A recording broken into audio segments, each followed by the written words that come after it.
相公，夫人，我终于见到你了，倩莹，倩莹，快叫爹，爹，真乖。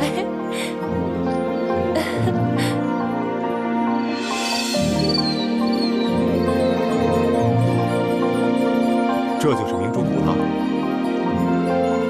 早在多尔衮率清军入关之前，崇祯皇帝就预感到大明江山不保，于是他未雨绸缪，设置了3处秘密基地，为的就是将来有朝一日能光复大明。这其中一处便是明珠谷，许多不肯归顺大清的高人骑士，全都隐居在此。果然是一处世外桃源。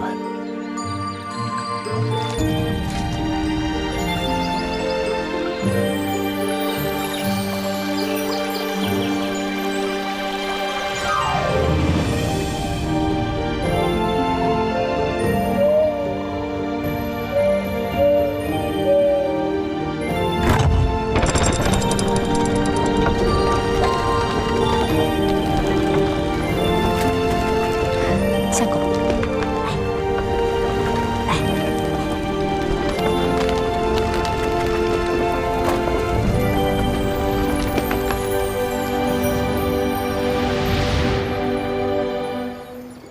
久闻樊先生大名，为辅佐永历帝与妻女分离，现在总算是一家团聚了。请。相公，这些都是咱们大明最后的精英，待入谷之后，我再一一为你详细介绍。哎，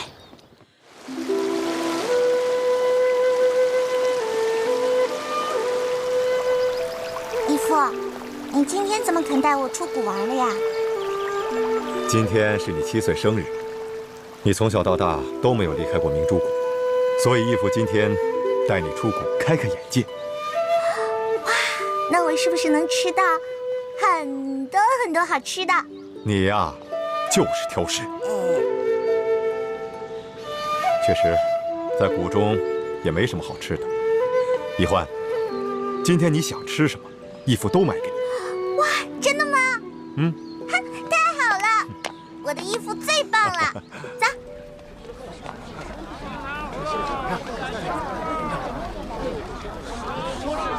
好，请问，到底发生什么事了？平西王呀贴了告示，说是今日午时3刻，要当众绞死前朝最后一个皇帝朱由榔。朱由榔，不是逃到缅甸去了吗？缅甸王哪里敢得罪大清的皇帝和吴三桂啊？最后还是把了他和他那些文武百官都送给了吴三桂。这要是遇到了改朝换代，这皇帝的命比我们这些老百姓还惨啊！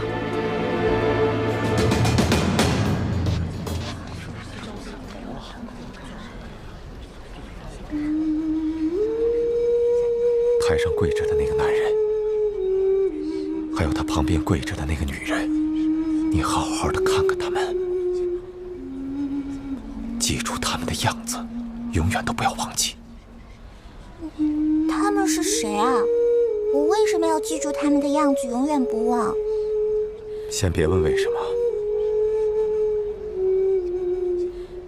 听义父说，好好看看他们。这是你第一次看见他们，也是最后一次看见他们了。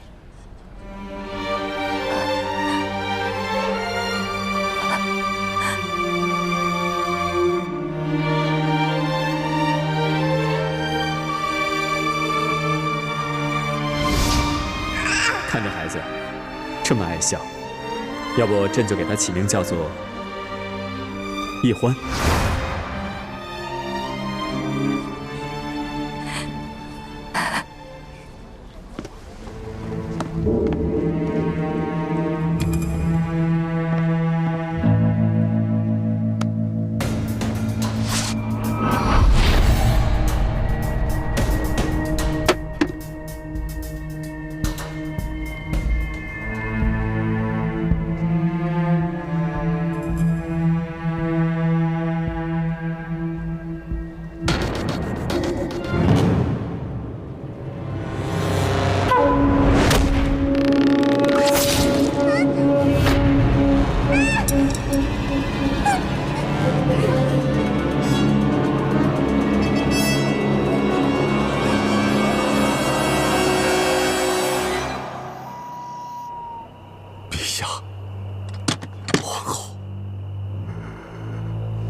把他拿下！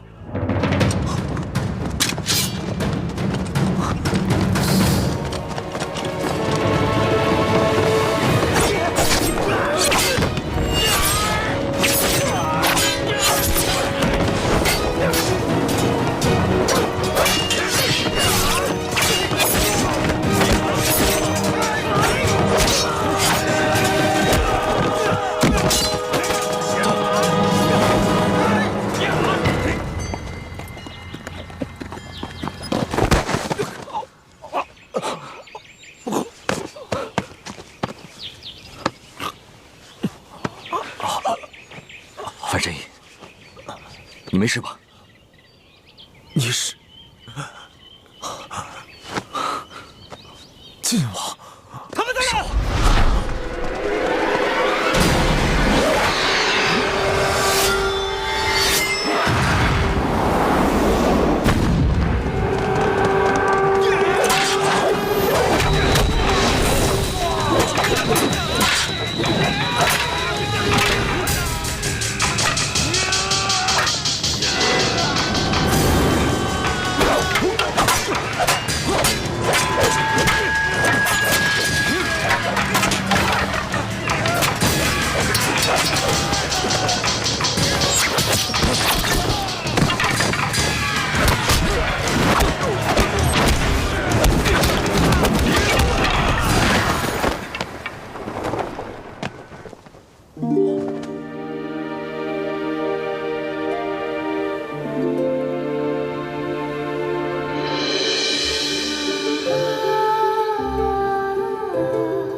平山，谢太子。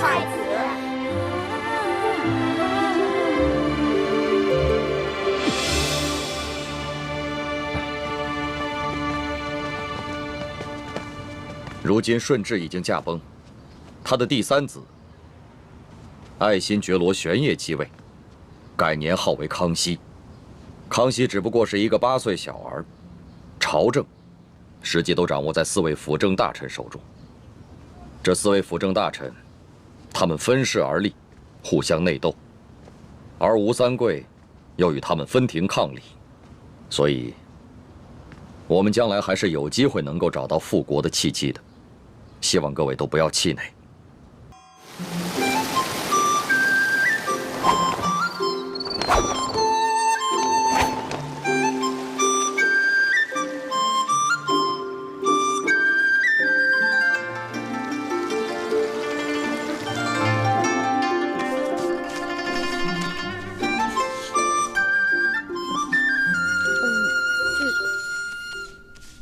借我一下。画的真好看，你这么快的画？吴师傅，这是我做的。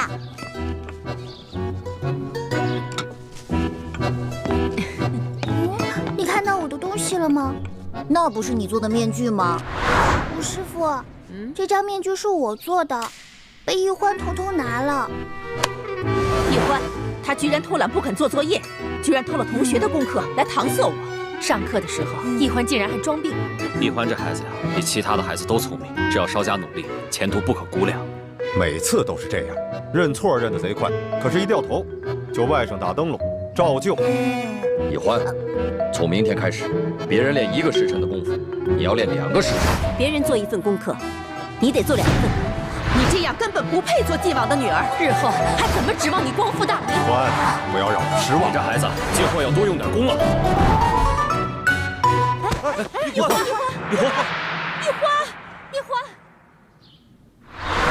花儿的病有起色吗？花儿这孩子，打从刚出生就掉落在了地上，又在雨水里浸泡了1天，所以才落下了头疼的印记。我已经想尽了办法，只能延缓他的痛苦，却不能根治。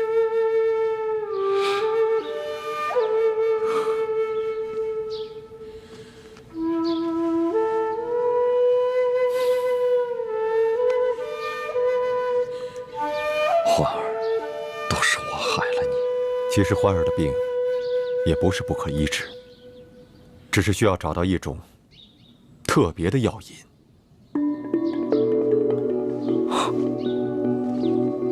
什么药引？我师父说过，世间的疑难杂症，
欢儿的病呢？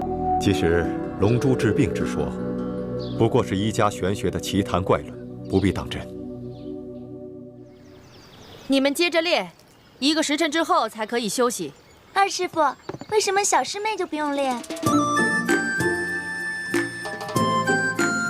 易欢身体不好，剑王说了，除了轻功、暗器、独骨、易容这些自保之术之外，他想练多少便练多少。你们接着练吧。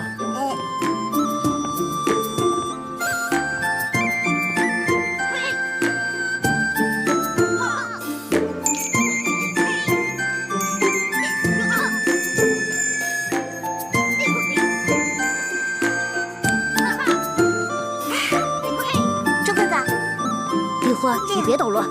徐姐姐，把你的手往前伸一点。姐姐你好棒啊！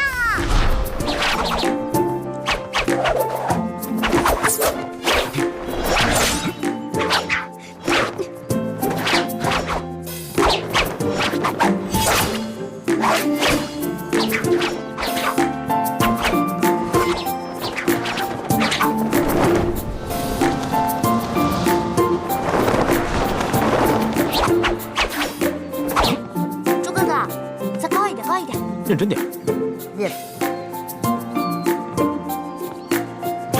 哎，樊姐姐这样不错，非常标准。干嘛呀，叶哥哥？你想刺死我啊？我跟你说话呢。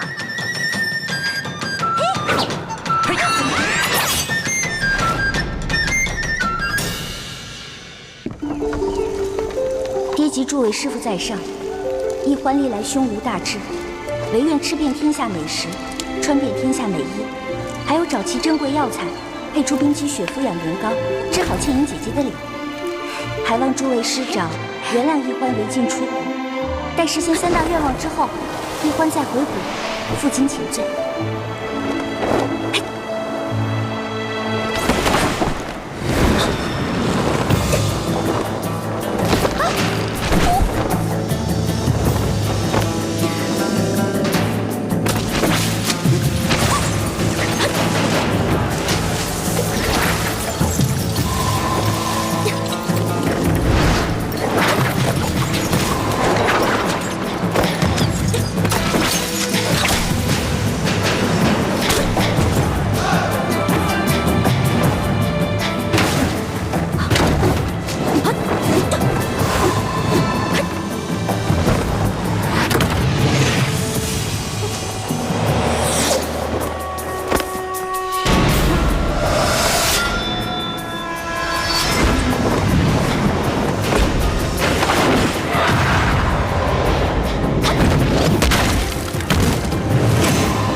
师傅们常常夸耀这个机关有多难多难，还不是被我2、3下就搞定了？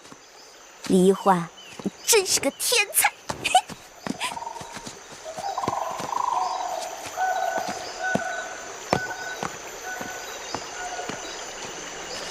范先生，你立刻飞鸽传书给太子他们，告诉他们，奕欢已经出谷，让他们务必保护好奕欢。既然晋王担心公主的安全，为何还要故意简化机关，放她出谷呢？唉，晋王，7年前，当时我逼不得已，就自作主张，就把公主跟你儿子给调包了。7年前，我亲手射杀的女儿，竟然是我大明朝最后一个公主。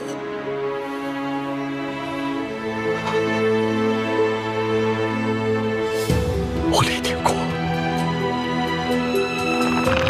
罪孽深重啊！不，公主尚在人间。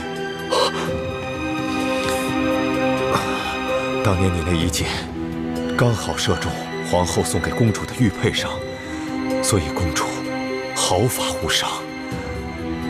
这些年，我一直带着她隐居在明珠谷。现在远在台湾的太子，对我们大明的志士们来说，是极大的鼓舞。如果让他们知道，大明皇室只剩下一个公主，恐怕他们就没有复国的斗志了。如今世上，知道太子是你亲生儿子，奕欢才是大明最后一个公主的人，就只有你我2人了。我知道了，我马上传信给延平王，让他把太子送回来。就说先帝留下遗诏，让太子跟我女儿奕欢定亲，这样他们所生的子女也算是大明皇室血脉，我们也算对得起先帝了。好，这安排甚好。奕欢是先帝留下的唯一血脉，只可惜他生性懒惰，又贪图享乐。若一味保护，不让他历练，先帝在九泉之下也不会瞑目的。晋王真是用心良苦，但愿他此次京城之行能有所长进。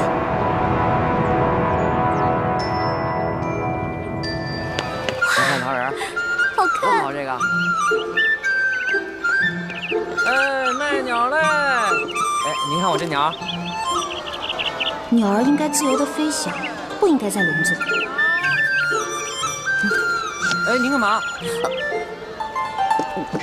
对不起啊。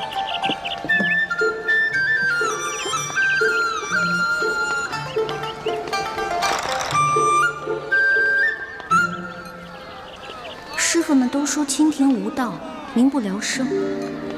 可为什么京城又如此繁华呢？难道是师傅们久未出国，已经不知道这个世界变了吗？让开，让开，让开，让开，让开。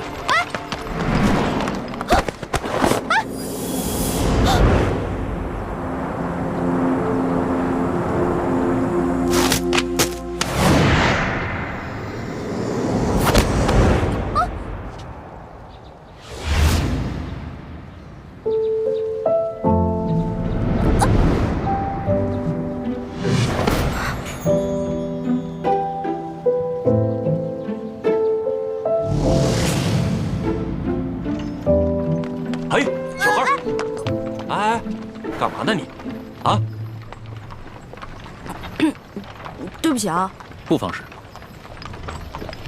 是，少爷。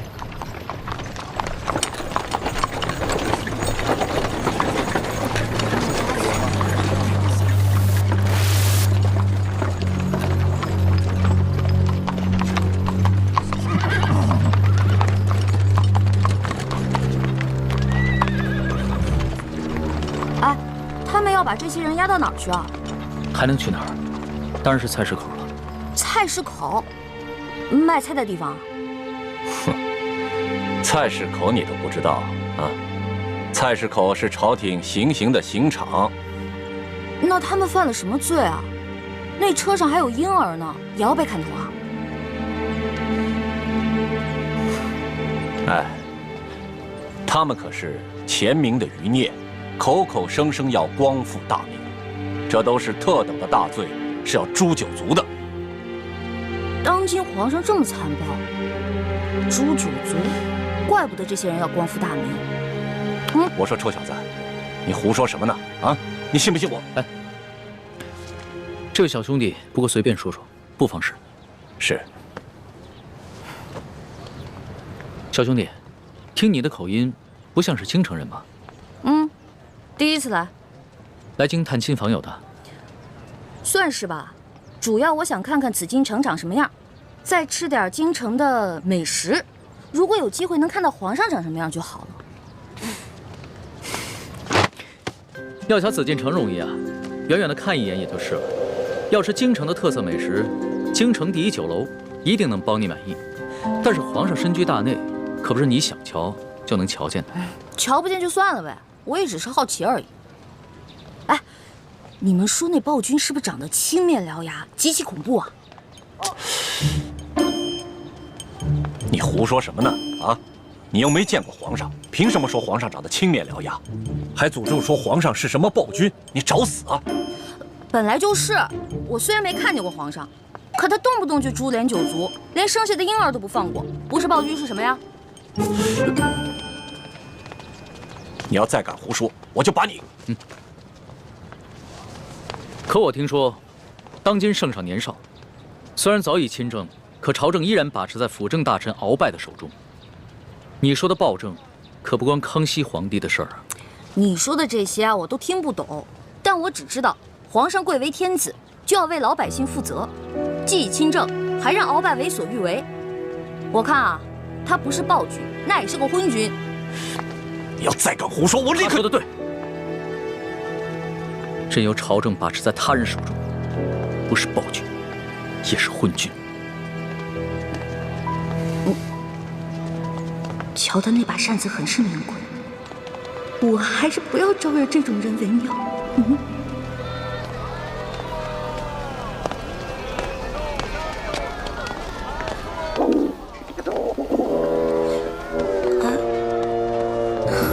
好了好了，我知道你饿了，要不然，先把你填饱了，再去找猪哥哥他们。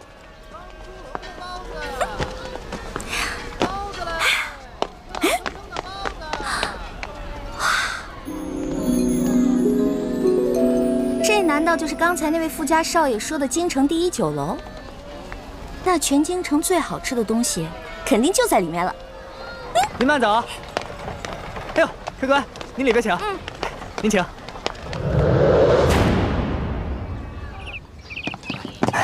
客官。来，客官，您坐这儿。我要坐那儿。哎，我要看着京城最好的风景。就这样。客官，您一个人犯得着用那么大的桌子吗？要不咱换换？我一个人怎么了？我能吃4个人的量。去，给我拿菜单。哎。哇。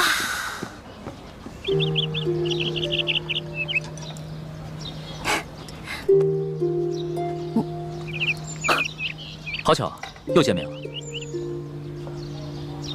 原来是你啊！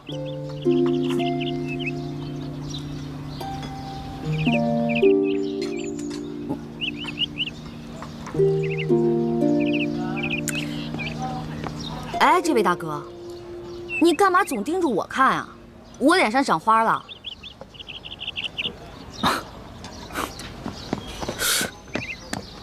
客官。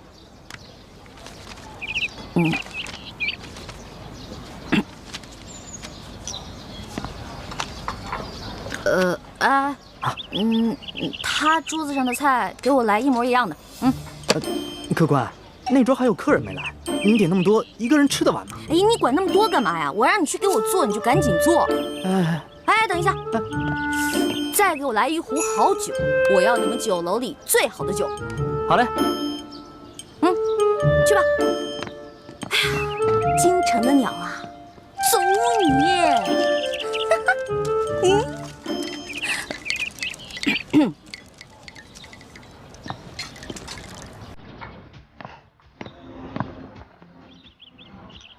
我说这位大哥，干嘛一直瞪着我看啊？啊，还瞪我是吧？行，今天你瞪我，那我就瞪你，看谁瞪得过谁。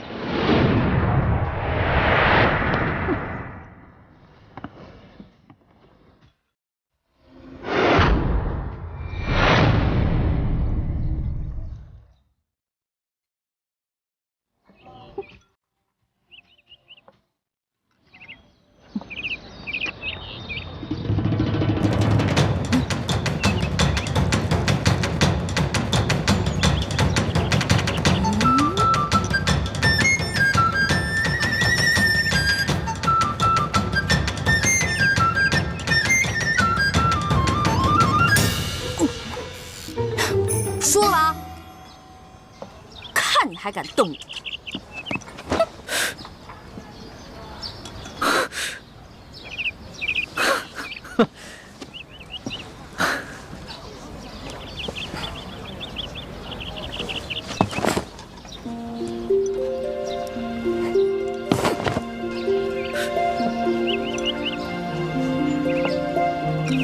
无赖！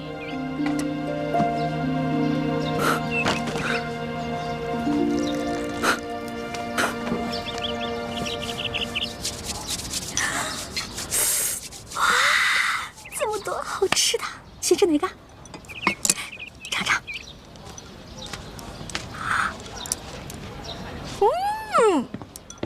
来，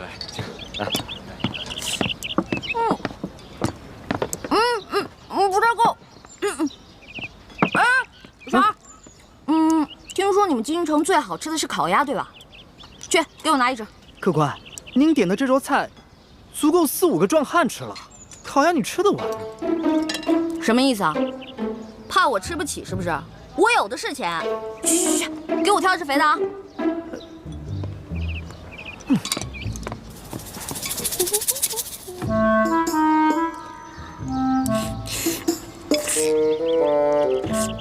客官，烤鸭。烤鸭。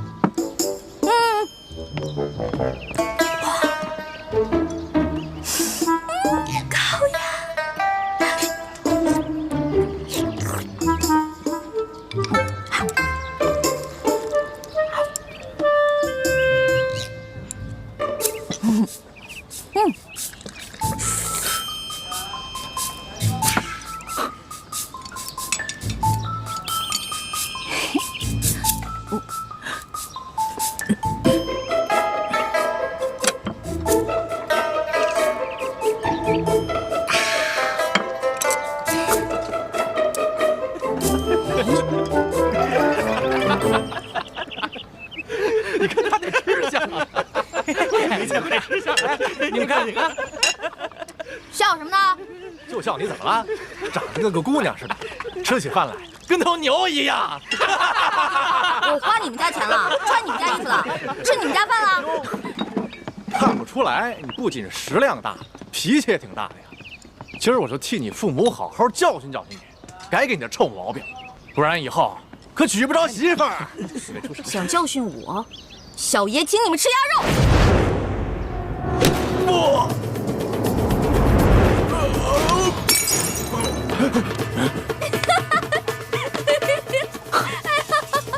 找死！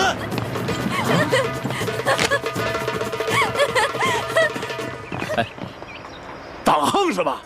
哎，各位，来这京城第一酒楼都是寻开心的，兄台何必跟这位小兄弟过不去呢？你是谁呀？要你多管闲事儿？在下龙三，小二来了。怎么了，几位爷？这样，你给这位客官加几个好菜，再加1壶好酒，都记在我账上。在下替这位小兄弟向你赔个不是。哎，来，几位爷消消气儿，这边请。小二，这些银子够不够？够，用不了这么多。剩下的都赏你了。好，谢爷爷。果然是个富家公子，哼，有钱了不起啊？别以为你替我道歉，我就会感激你。嚯！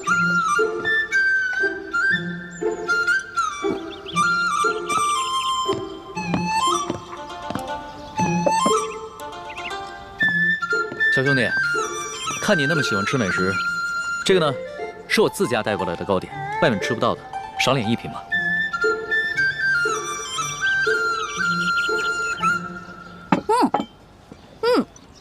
这个真好吃，你们家厨子可真厉害。哎，你那个大个子跟班呢？啊，我让他出去办事了。可惜我吃的太多了，这也吃不下了。小二，哎，来了，你帮我把这些全都包上，我要带回去。啊，好，那请先结下账。哦。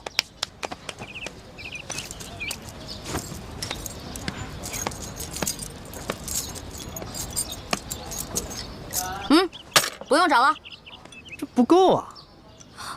这可是整整1吊钱啊！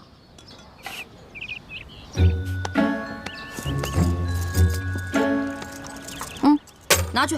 这还差得远呢。这回够了吧？只够个零头。这么多钱只够个零头？你这京城第1酒楼的菜也太贵了吧？这些钱都是我跟我兄弟姐妹1年的利钱呢。这儿可是京城第1酒楼，可不是你们乡下的草棚子小饭馆。你看看，看看咱这桌布，看看，再看看咱们店的陈设，啊！我跟你说，除了皇宫敢用黄色，普天之下没人敢用黄色，唯独本店。为什么？因为本店是先皇特许。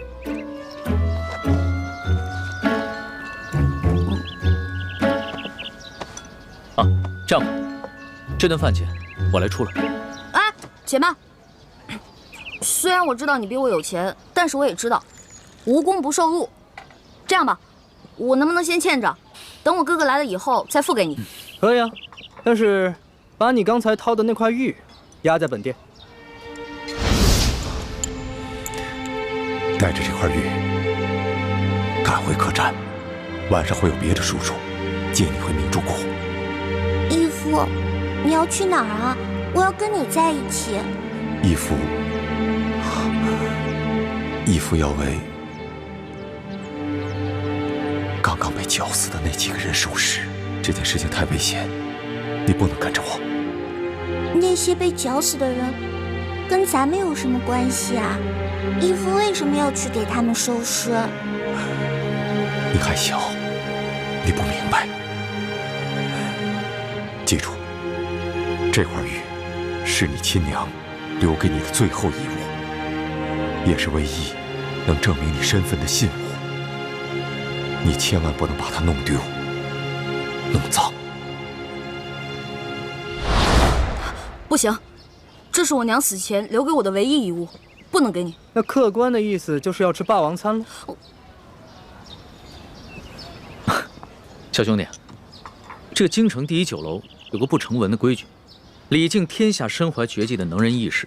所以呢，你要是有什么绝技的话，能露出个1、2手，这样的话就可以免了这顿餐费。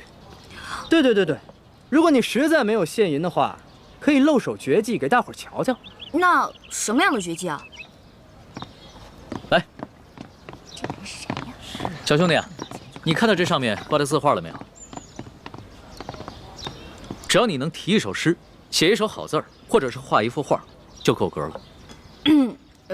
不瞒兄台，诗词歌赋、书法绘画，我样样都会，但是可能比不上这上面的墨宝吧。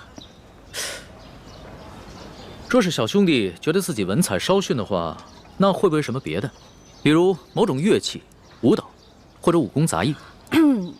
没错，乐器嘛，我会好多种，舞蹈、杂艺、18般武艺，我也都会那么一点点。但是绝技，恐怕还谈不上吧。原来客官所学杂而不精啊！你，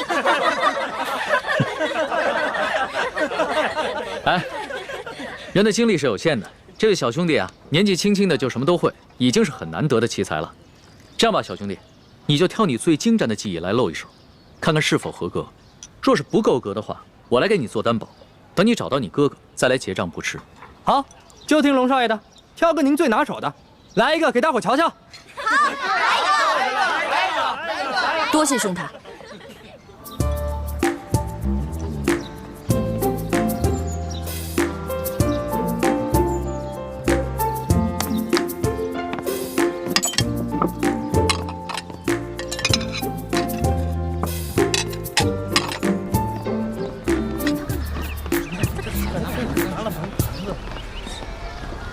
他要干嘛呀？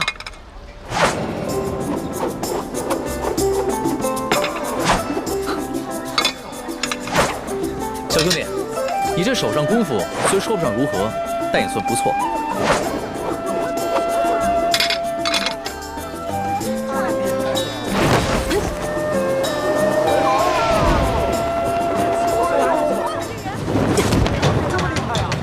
好，原来小兄弟最擅长的是轻功啊！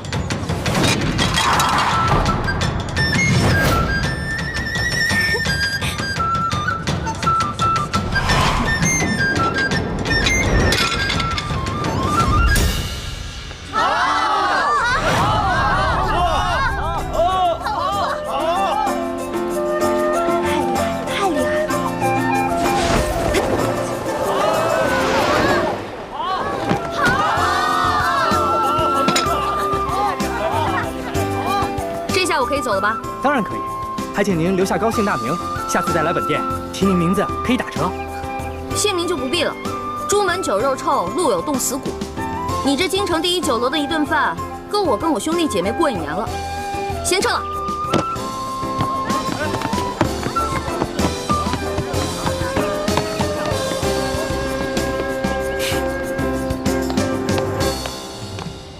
哎呀。 没想到来京城的第1顿饭花了我这么多钱，还没找到朱哥哥他们就变成穷光蛋了。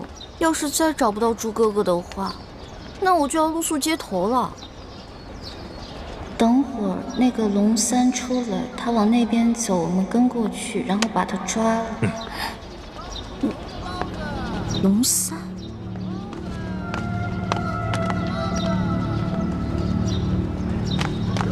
哎，兄台，我这样追上你呢。哎，兄台，喂，我，哎，小兄弟，不要问。刚才我看到几个江湖人士在打手语，他们好像要对你下手。不会吧？我平时极少出门，没有什么仇家。你当然是没什么仇家了，但是你爹娘没有教育过你吗？出门财不可外露，估计啊是盯上你的钱了。我这个样子很有钱吗？一看你就是一个不经常出府的大少爷了，没什么江湖经验。你啊，虽然穿了一件普通的绸衫，但是你手上那个玉扳指，还有你的帽子跟腰带上镶嵌的美玉，都是极品兵种。再看看你这把古扇，这扇面是黄庭坚的真迹吧？足以买下这整栋酒楼了。我倒是忘了这些细节了。小兄弟，你真是好眼力啊！哼，其实在下的能力呢，不光是刚刚在楼上说的那些，我对鉴赏古玩玉器也是不在话下。多才多艺，真是多才多艺。哎，不知道小兄弟叫什么名字？我们交个朋友吧。哎，你先别问我叫什么名字，我先问你，那个揪我小辫子，你那个大个子跟班呢？我原来还带了几个跟班，不过都被我派出去办事儿了。我们约好了，在街角转头的那个书画斋门口碰头。哎呀，如果你这样一个人出去的话，估计你也走不到书画斋了。那怎么办啊？这样吧，看在你刚才帮我解围的份上，又请我吃了一碟点心，我来帮你。那就多谢小兄弟了。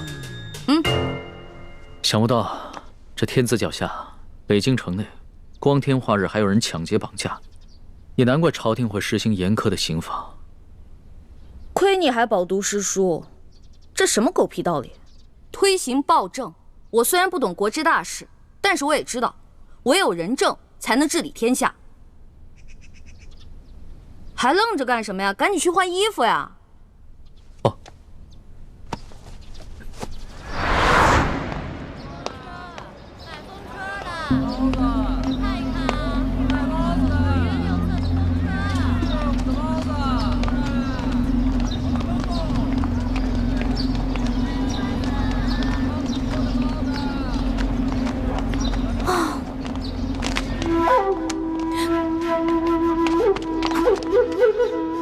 你不是龙三，怎么样，中了小爷的金蝉脱壳之计了吧？傻了吧？那个龙公子我们跟了好久了，今天就是你坏了我们的好事。所以你们想干嘛呢？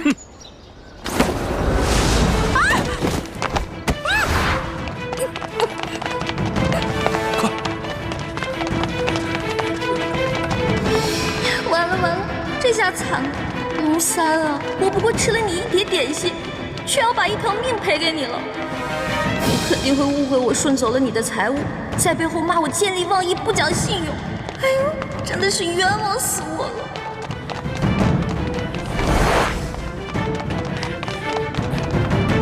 了！少主，今天有人破坏我们的计划。哦，什么人？这个人的声音好熟悉啊！放下！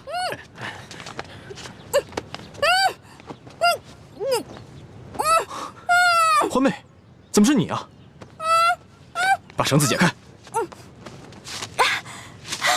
猪哥哥，猪哥哥，怎么会是你啊？少主，这位是？她是我的小师妹一欢。啊，这些打架劫舍的人，你认识啊？你别胡说，他们都是我们联盟的好兄弟。一欢姑娘，刚才真是多有得罪，没想到我们居然是大水冲了龙王庙。你们为什么要劫那个龙三啊？京城的达官贵人们都爱去那第一酒楼，所以我们在酒楼当中也安插了眼线，方便我们打探消息。这几天来，我们发现那个龙公子经常出现在第一酒楼，暗中查访各种民间消息，行迹可疑，出手又非常阔绰，所以我们打算绑了他，盘问盘问，顺便从他身上捞点钱财，用作咱们联盟的活动经费。没想到啊，却让你给破坏了。哎呦，实在不好意思啊，各位，我不知道你们是自己人，我还以为他们是绑架良民的土匪呢。我一大早就接到师傅们的飞鸽传书，说你也来了京城，让我务必保护好你。我正想着怎么才能找到你，没想到我们竟以这种方式见面了。这家慈航药铺是咱们联盟在京城的据点之一，掌柜的还有店里的伙计都是咱们联盟中的兄弟。我现在的身份是这家店里新聘的坐堂郎中。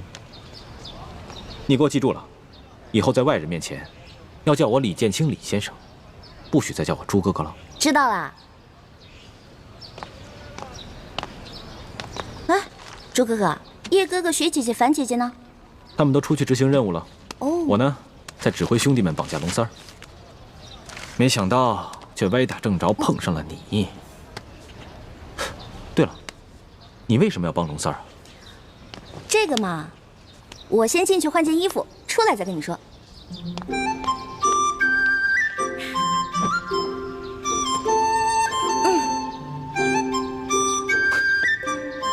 你就因为吃了他一碟点心，就去替他冒这个险？哎呀，其实说实话，我根本就没想着要去冒险。我本来想着以我的轻功，就算打不过那几个乞丐，也是可以逃跑的。你呀，从小练功就不肯用功，又很少出门，缺乏江湖经验。这次幸亏是遇上了咱们自己的人，不然你现在就……你让我怎么办？咦，朱哥哥，你平时不是很讨厌我的吗？总是嫌我这个嫌我那个的。我要是死了，你不就少一个大麻烦吗？呸！胡说什么呢？一点都不知道忌讳，赶紧呸一个！好，我呸！我什么时候讨厌过你？你是故意气我是不是？我开玩笑的嘛。行了，朱哥哥，我得出去一趟。不行，不告诉我你去哪儿，别想出这个门。万一出事了怎么办？放心吧，这次我不会再出事儿了。我只是想把这个东西当面还给龙三。这个龙三身份很可疑，你要多留一个心眼。见到他，仔细打探一下他的底细。知道啦，朱哥哥，走了。你当心点啊！我们家少爷等你好久了，你一直没来，这不，龙三少爷有点急事就走了。他就这么走了？龙三少爷叫我把这个东西转交给你。那他临走前有没有说什么？他不会误会我不讲信用，把他东西都骗走了吧？哎呀，这怎么会呀？龙三少爷从不把身外之物放在心上，倒是对小兄弟挺关心的。他跟我们说了，一旦有你的消息，叫我们马上派人到他府上去告诉他一声。他是哪家府上的少爷啊？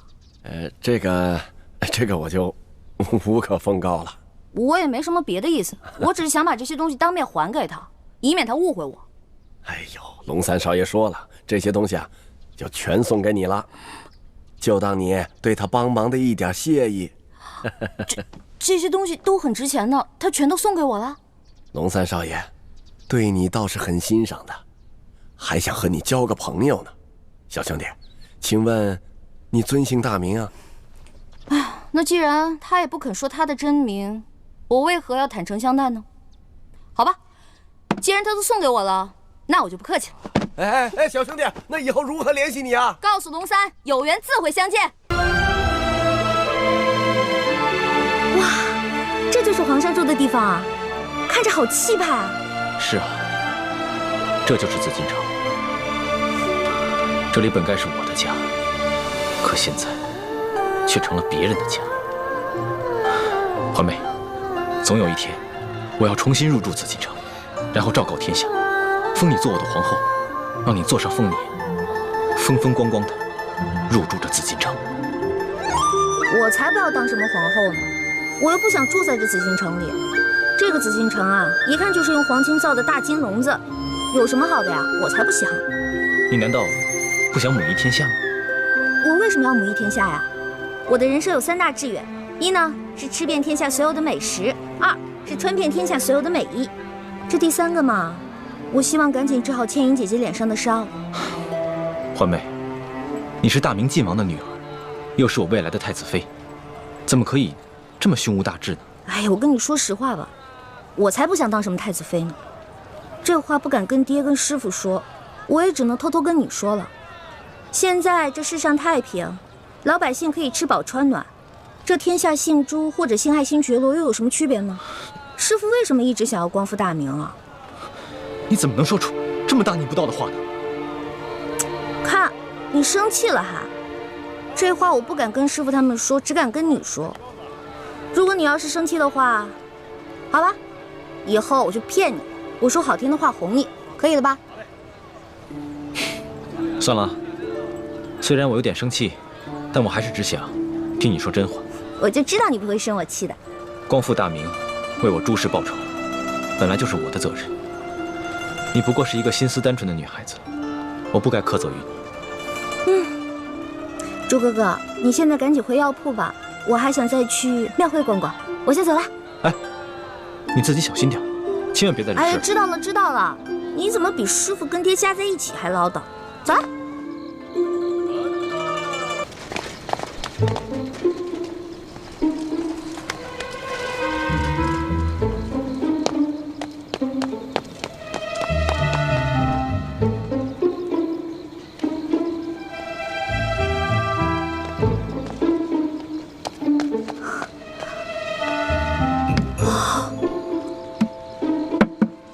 哇，真金的呀！这车主也太有钱了吧！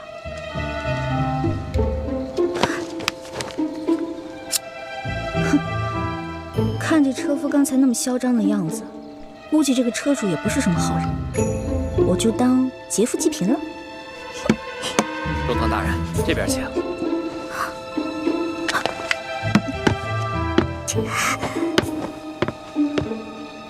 中堂大人，请上车。大人慢点。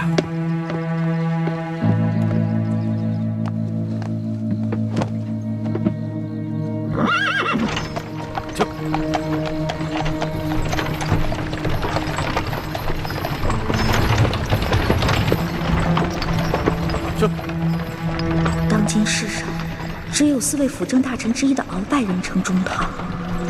难不成这车上的人是鳌拜？鳌拜权倾天下，怪不得这车这般华贵，行人也都避让不及。想来他们也都认得。哎呀，一欢呀一欢，这次你可玩大发了。这鳌拜可是大清第一勇士，要是被他发现你这个小毛贼，你这小命可就不保了。救苦救难的观世音菩萨，你可一定要保佑我。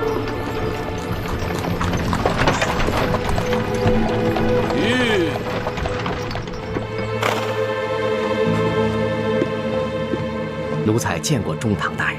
公公不必多礼。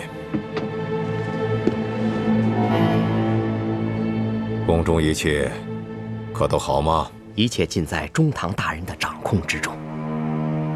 皇上好吗？皇上现在每天还是跟一些小伙伴们摔跤玩耍，无心朝政。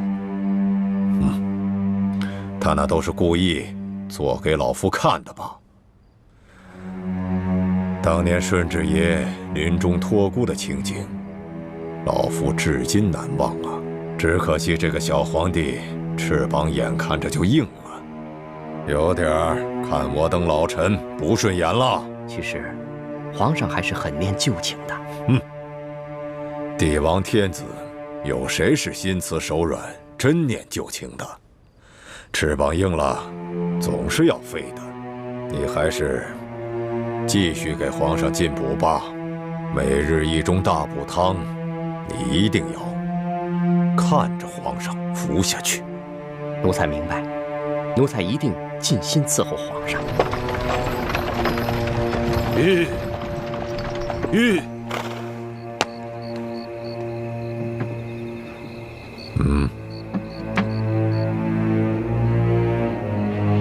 这是这个月的大补丸。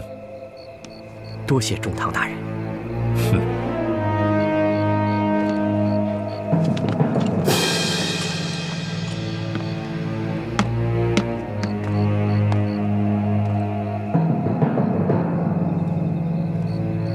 赶紧送公公回宫，公公不便在外久留。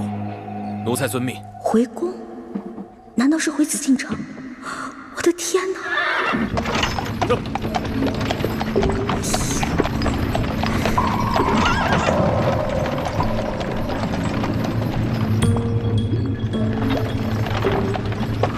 看来马车已经进了紫禁城。今天白天只看了紫禁城外的样子，不知道里面是什么样子。这马车等会儿肯定要出宫回鳌拜府，我是继续躲在马车上等出宫呢，还是找机会留在皇宫啊？好难得有机会进了皇宫，我要是不观光一下就离开，会不会太可惜了？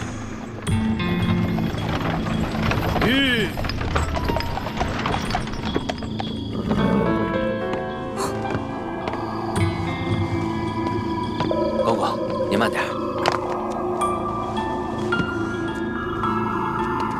公公，这儿有没有方便的地方？这一路可把我憋死了。这宫里的路不好找，还是咱家带你去吧。哟，那有劳公公了。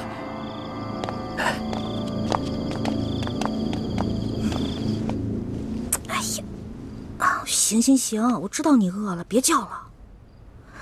御膳房里面有举世无双的美食，要不然先喂饱肚子。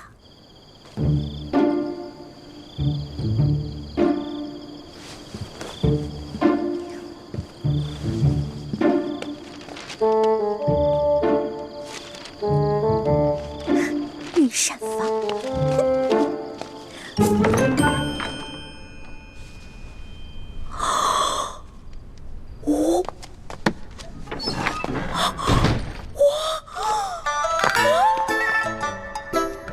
幸亏猪哥哥给了我这张地图。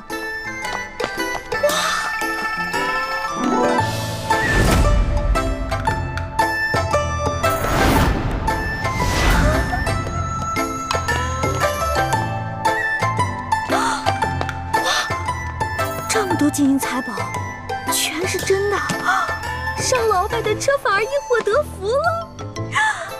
我得把这些金银盘子全都带走，带到明珠谷给我的姐妹们。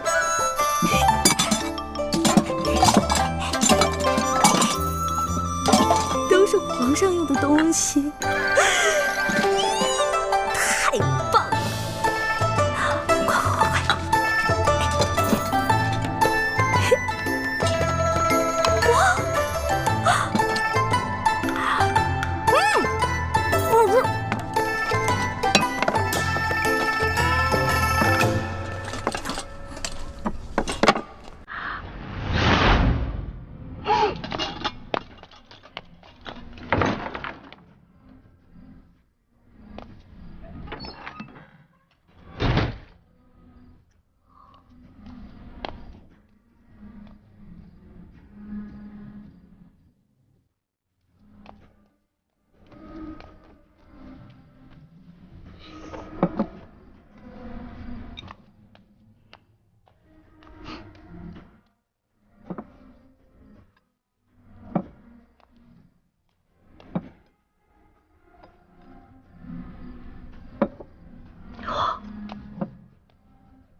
行了，你还要都拿走？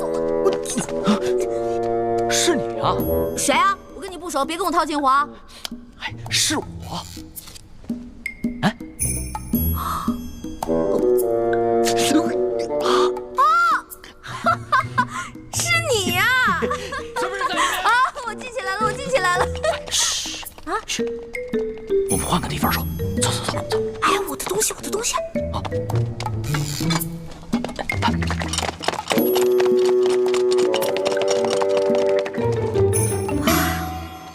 哎呀，哎呀，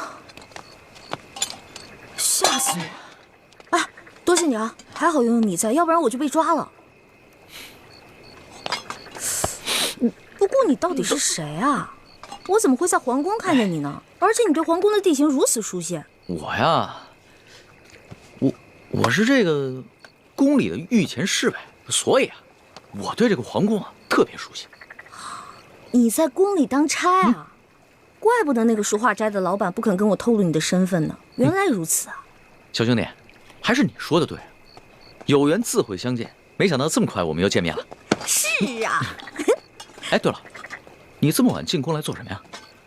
哎呀，别提了，要多倒霉有多倒霉。我在路上走得好好的，看见一辆。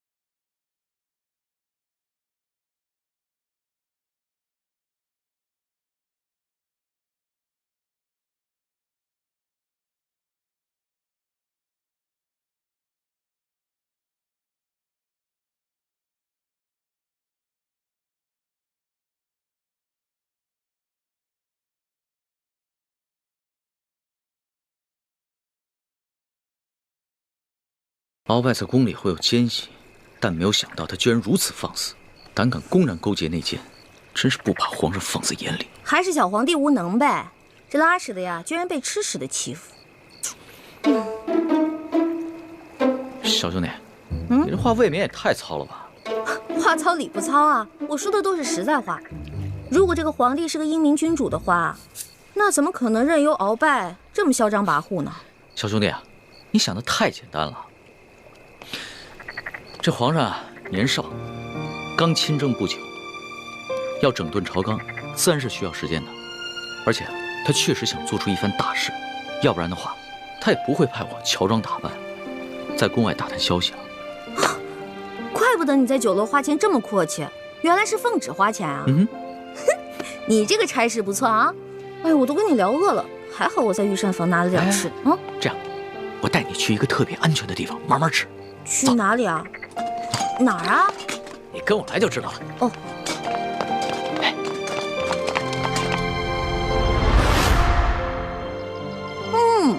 可是这御厨做的就是不一样，不光做的好看，吃着也香哈。那当然，能侍奉皇上的御厨，那都是天下第一的大厨子。哎，你不是说你是皇上的心腹侍卫吗？那你是他的御前侍卫，你想吃什么可以找他恩赐啊。那干嘛半夜三更的去御膳房偷吃的？我哪是偷偷去吃啊，我那是光明正大的去吃。要不是为了掩护你，我哪会被那些相熟的侍卫追得满宫跑啊？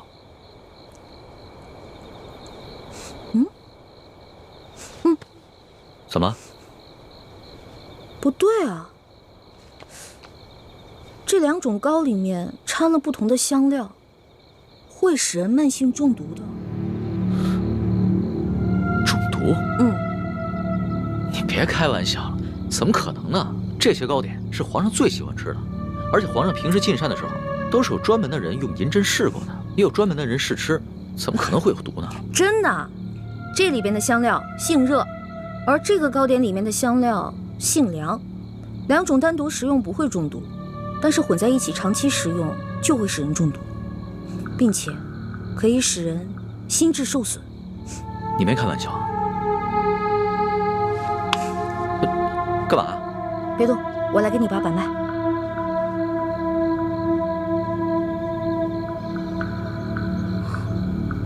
这位小兄弟，你的脉象已经显示你慢性中毒了。那个替皇上试吃的人，不会就是你吧？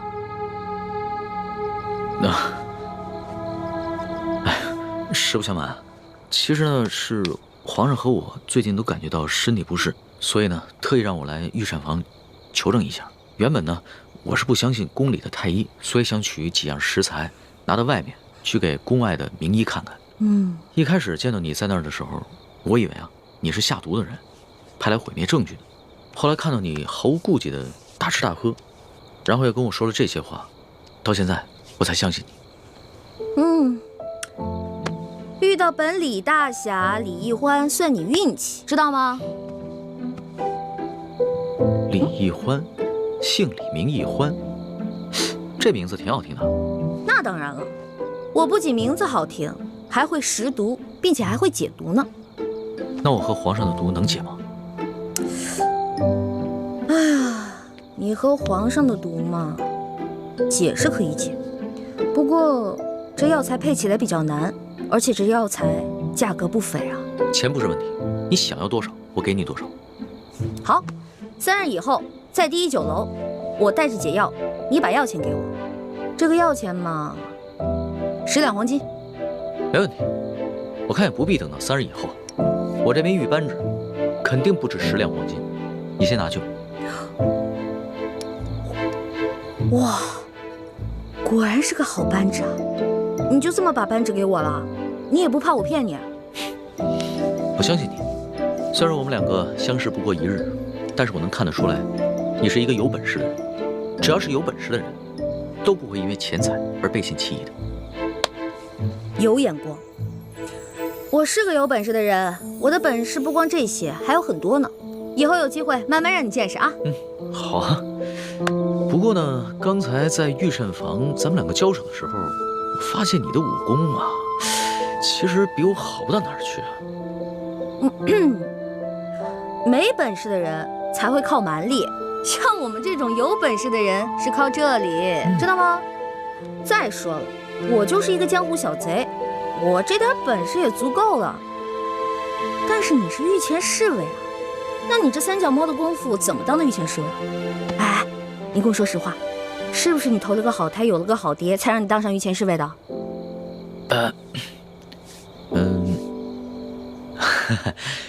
实不相瞒，我确实是投了个好胎，有个好爹。我祖上啊是8旗的贵族，我能随侍皇上，也都是我们家里人帮的忙。任人唯亲，这康熙小皇帝啊，果然不是什么明君啊。哎，也就是你啊说这样的话，要别人说这样的话呢，我早就拉他去见官了。不过呢，你虽然言语上对皇上不敬，但是我能看得出来，你心思不坏。你这个小兄弟吧，通情达理，仗义疏财。我决定了，你这个朋友我交定了。来，今天高兴，喝酒。我这壶底的酒可不是一般的酒，这个酒呢是我在山里发现的野山葡萄酒，也不知道哪位仙人何年何月何日酿造的，总之特别好喝。你别以为你是皇上的小跟班，吃惯了好多御食，好多御酒，就不把我这个酒当回事儿了。我这个酒啊，可比你那些御酒好喝多了。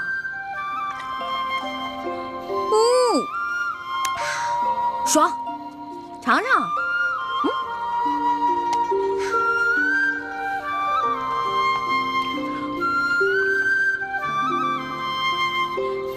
怎么样？啊，是好酒啊，是吧？多喝点。哎，小兄弟，你是哪儿的人啊？为什么要进京啊？我呀，我就是一个江湖游侠。我进京呢，就是来看一看京城有多繁华，吃遍京城的美食。2呢，我是想找一些珍贵的药材，配一款冰肌雪肤养颜膏，给我姐姐脸上疗伤。你姐姐的脸怎么了？哎呀，别提了，一说到这事儿吧，我就特别内疚。小的时候啊，我背着大人，拉着我姐姐去山里玩。哎，妹妹，咱们回去吧。平日里师傅们都不让咱们上山玩，说山里有野兽，那是他们吓唬咱们呢。走吧。哎呀，哎呀，走啦！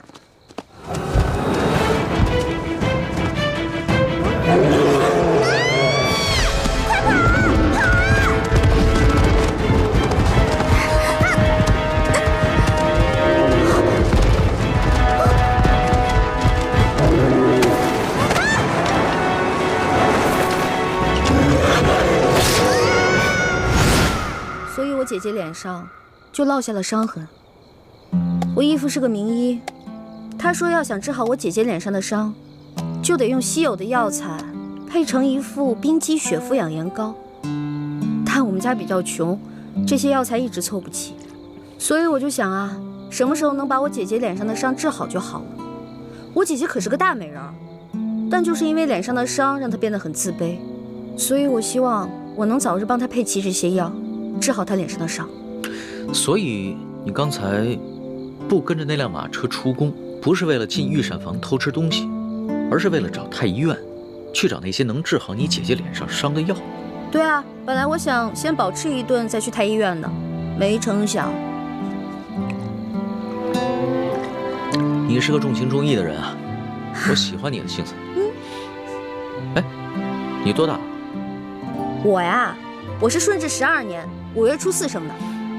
5月初4啊？真的假的呀？真的。太巧了，我也是5月初4。啊？只不过我是顺治11年的，比你大1岁。这么巧啊？哎，你说咱们2个1日之内相逢了2次，我觉得咱们这个缘分匪浅呀，不如我们今天指月为誓，结拜为兄弟，如何？从来没有人想着跟我结拜的。不过我以前老看古书上说，那些古人们结拜好像挺有意思的。当然了，我也一直想这么做来着，可惜一直没有遇到合适的人。既然你我这么有缘，那就结拜吧。我长你1岁，我做大哥，你是小弟。哎，不行不行，岂不闻古人有云：文道有先后，术业有专攻。咱们既然结拜，就不能以庸俗的年龄论长幼，咱们得看谁的见识广，本事强。刚才你也说了，我的见识广，本事强，所以我是大哥，你是小弟。这也行啊？当然了，如果你觉得不行的话，再来打一架，谁赢了谁是大哥。不打。行，居然还有人想当我的大哥。行，你是大哥，我是小弟，好了吧？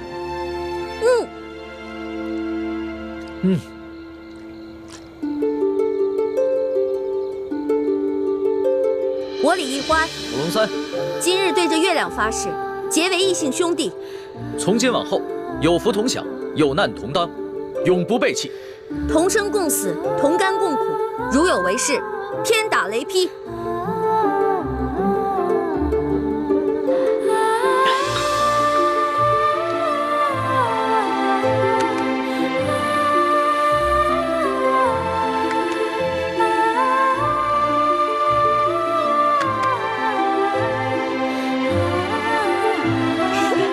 大哥请，小弟请。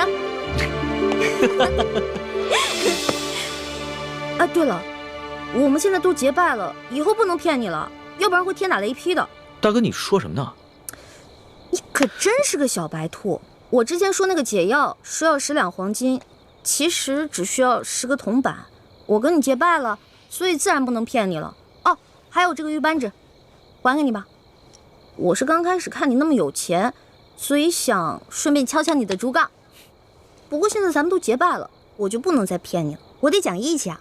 大哥果然是个性情中人。不过我们刚刚对着月亮发誓，要有福同享，有难同当。小弟的东西呢，就是大哥的东西。这个玉扳指，大哥你就好好收着吧。这个东西啊，小弟多的是，不必还我了。当真啊？当真。我们刚刚发过誓的，你总不想让小弟被天打雷劈吧？像你这样的小白兔，行走江湖不得被人炖了给烤了吃啊！不过你放心吧，现在有大哥在呢，大哥保护你。行，那日后小弟就多仰仗大哥观察了。放心吧，乖啊。我回来啦！你去哪儿了？猪哥哥，我看看啊，有没有受伤啊？哎呀，猪哥哥，别大惊小怪的了。你看我不是挺好的吗？什么事都没有啊。哎，你知不知道，大家为了找你一宿都没睡，各个据点也都派了人满北京城的找你。樊师妹到现在都没回来。一欢，谢谢你，你急死我们了。哎呀，对不起嘛，没想到我一夜未归，大家这么兴师动众的。欢妹，你要注意自己的身份。如果你出了事，整个联盟会不惜一切代价去救你。如果因为你牺牲了那么多无辜的性命，你心里过意得去吗？我知道了，猪哥哥，我错了，我下次再也不这样。不过，你们知道我去哪儿了吗？去哪儿了呀？紫禁城。你不是跟我说去庙会了吗？是啊，我事前去的庙会。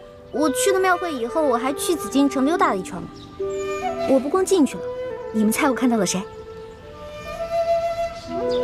我碰到了皇上的御前侍卫龙三，我还跟他结拜了呢。啊？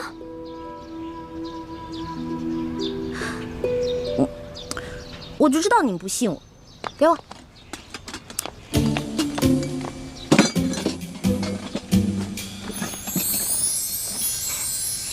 哇，看，没骗你们吧？我不光跟他结拜了，我还成了大哥了呢。他居然认我当大哥，我从小到大都是最小的，没想到我现在成大哥了。原来龙三就是康熙的御前侍卫，是替他在外面打探消息的，怪不得出手那么阔绰。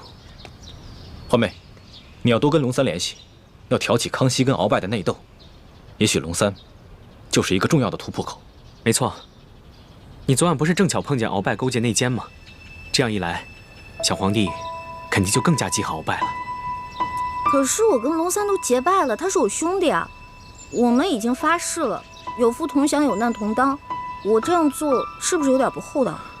欢妹，情有轻重，义有大小。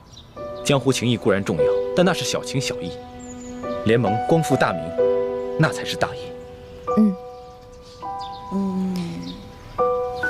一欢，你要相信咱们这些从小一块长大的兄弟姐妹，可不能被刚认识的人给迷惑了呀。那好吧，